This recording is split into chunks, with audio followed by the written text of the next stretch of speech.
Olá, meus caros amigos e amigas, aqueles que não me conhecem, professor Gleb Preti. Eu faço parte de um grupo maravilhoso da Jus Expert, o melhor site pericial de perícia grafotécnica do Brasil. Você que quer ser um perito, uma perita judicial grafotécnica, dentre outras áreas, acesse o nosso site jusexpert.com e lá você terá todas as informações que você precisa para atuar nesta área de atuação, a qual eu sou suspeito a falar, tenho uma paixão gigantesca. Professor, qual é o assunto hoje que o senhor abordará neste vídeo? Eu vou falar, gente, qual é a legalidade de uma prova psicografada, tá bom? Ou seja, nós vamos falar de pessoas que juntaram no processo eventuais declarações que foram feitas por pessoas que já morreram, que já desencarnaram. Bom, deixa eu fazer um parênteses aqui, desse tamanho mesmo, tudo bem, gente? Primeiro passo, meus queridos amigos, eu respeito todas as religiões, como dizia Mahatma Gandhi. Qual que é a sua religião? Todas. Falou em Deus, está tudo bem. Está tudo bem se falou em Deus. Gente, a melhor religião que existe é a religião que a gente faz o bem. Então esse vídeo aqui, eu não estou para fazer apologia à religião e nem para criticar a religião. É apenas um aspecto puramente técnico, perfeito, gente, que a gente se encontra no dia a dia e é importante que a gente faça essa reflexão. Então eu peço permissão a todos vocês, já respeitando todas as religiões, e é o mesmo que eu peço a você nos comentários, caso você queira fazer, tá bom? Então, por favor, é uma questão de respeito a todos. Bom, gente, pode uma psicografia, ou seja, pode alguém que já morreu, através de uma outra pessoa que está aqui na Terra, postar uma carta, uma assinatura, e isso terá validade jurídica ou não? Vamos lá. Nós temos duas vertentes do Brasil. Nós temos a lei e nós temos a religião. Perfeito, senhores? A lei, vamos começar pela lei. É a questão positivista, né? Ou seja, gente, a aplicação da lei propriamente dita. É o artigo 5º, incisos 54 e 55 da Constituição Federal, que assegura a todos, eu, você, qualquer um, o contraditório e a ampla defesa no processo. O que seria o contraditório? O não concordar. E o que seria a ampla defesa? Poder apresentar todas as provas que eu achar necessário para aquela situação, para eu realmente mostrar que aquele fato não procede. O que é importante ressaltar? Que não é possível a inclusão de provas ilícitas no processo. O que são provas ilícitas, professor? São provas que são contra a lei. Por exemplo, uma prova oriunda de uma tortura. Sabemos que a tortura não é permitida nesse país e, obviamente, a confissão que é dada pela tortura, ela não terá nenhum tipo de validade. Mas eu já faço a primeira pergunta.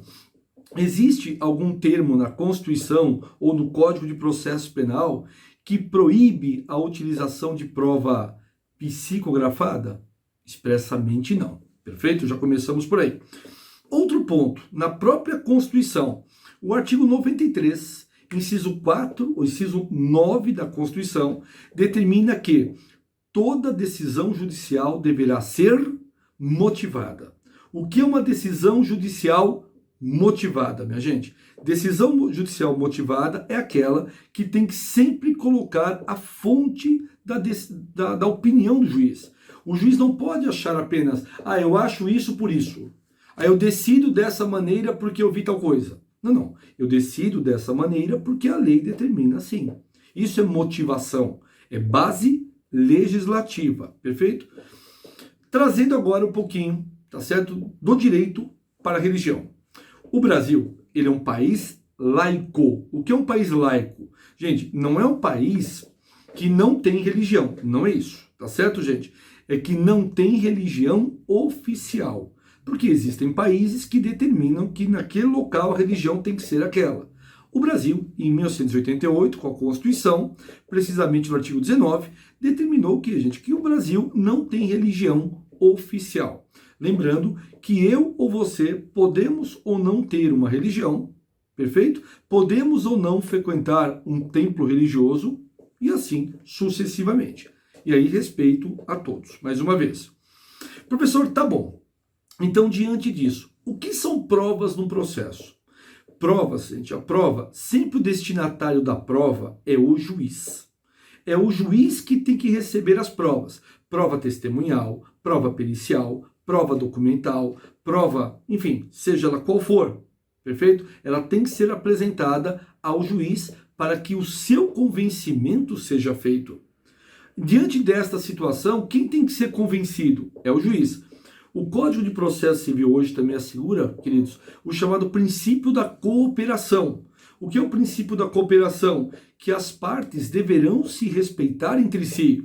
Não é um advogado ajudar o outro advogado da outra parte, mas é não prejudicar, é utilizar as mesmas provas, perfeito? É mais ou menos assim, as mesmas armas para que a gente possa ter igualdade no processo, perfeito? Professor, agora me diz uma coisa. O que é psicografia?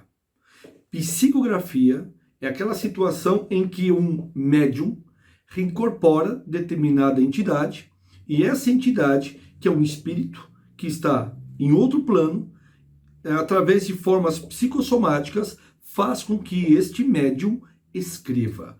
Pode ser uma carta, pode ser uma assinatura, pode ser um texto. Nós verificamos muito isso de forma muito bem clara na religião espírita. A religião espírita não deixa dúvidas acerca do cabimento desse tipo de situação e o acolhimento de muitas pessoas que querem uma comunicação de pessoas que já se foram. O maior médium que já houve no Brasil e, quiçá, no mundo, foi Francisco Cândido Xavier, ou seja, Chico Xavier. Este, eventualmente, claro, né, gente, apresentado em diversos programas de televisão, YouTube, deixa situações muito claras que realmente pessoas receberam comunicação dos mortos. Tem filmes, tem bibliografia muito extensa nesse sentido. Professor, então, como relacionar a perícia grafotécnica com a psicografia? Perfeito? Vamos lá. Como que nós, peritos, trabalhamos? Nós trabalhamos através de padrões de confronto. Ou seja, eu pego a assinatura da pessoa, que é dela mesmo, num documento oficial, algo nesse sentido, e comparo no contrato, num cheque, numa nota promissória, enfim, num documento que ele assinou.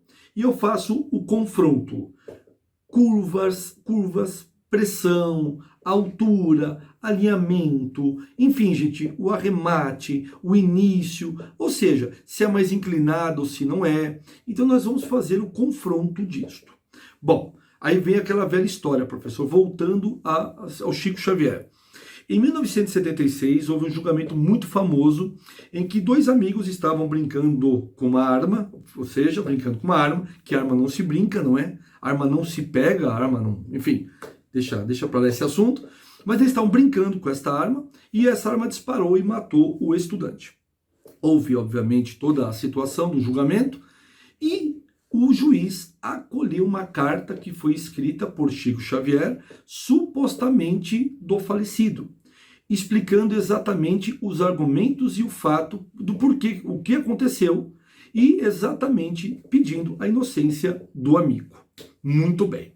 A grande sacada da história é: nós, peritos, nos limitamos apenas à letra? Não, senhor. Não, senhora. Nós não nos limitamos apenas à letra ou apenas, gente, à assinatura. Nós nos limitamos e verificamos todo o contexto.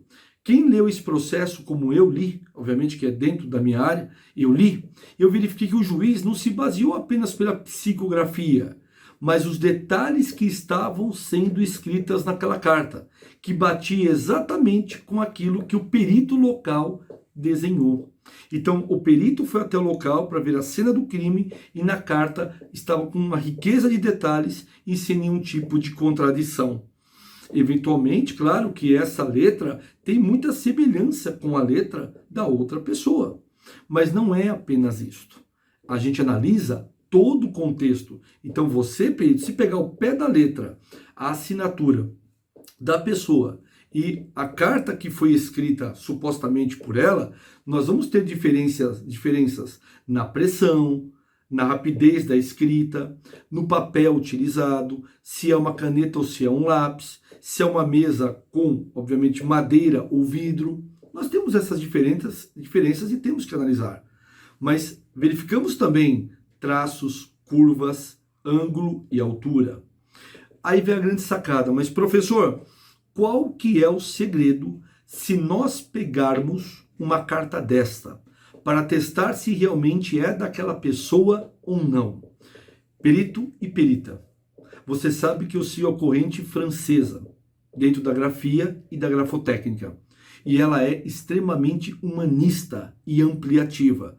Porque se eu for me atentar apenas à letra, talvez eu vou dizer e vou falar isso mesmo, que não é daquela pessoa. Mas se nós analisarmos todo o contexto, os fatos, os documentos e as situações, o que está escrito naquela carta bate tudo aquilo que foi colocado no processo. Então, diante disso, nós atestamos que sim, os fatos, e não estou dizendo a letra mais, mas os fatos descritos naquela carta têm semelhança de sobremaneira com todas as provas realizadas naquele processo. Então, meu caro perito e perita, uma das bandeiras que eu levanto e uma das coisas que eu vou levar até o fim, até quando ele deixar eu fazer isso, tá certo, senhores? É que você tem que ser justo e tem que analisar o todo, mesmo sendo ou não daquela religião, sendo ou não daquele rótulo. Nós temos que ser profissionais e, principalmente, justos nas relações entre as partes. Ficou claro a todos? Espero ter me feito claro. Meu muito obrigado, um forte abraço e continue nos acompanhando nas redes sociais. Tchau.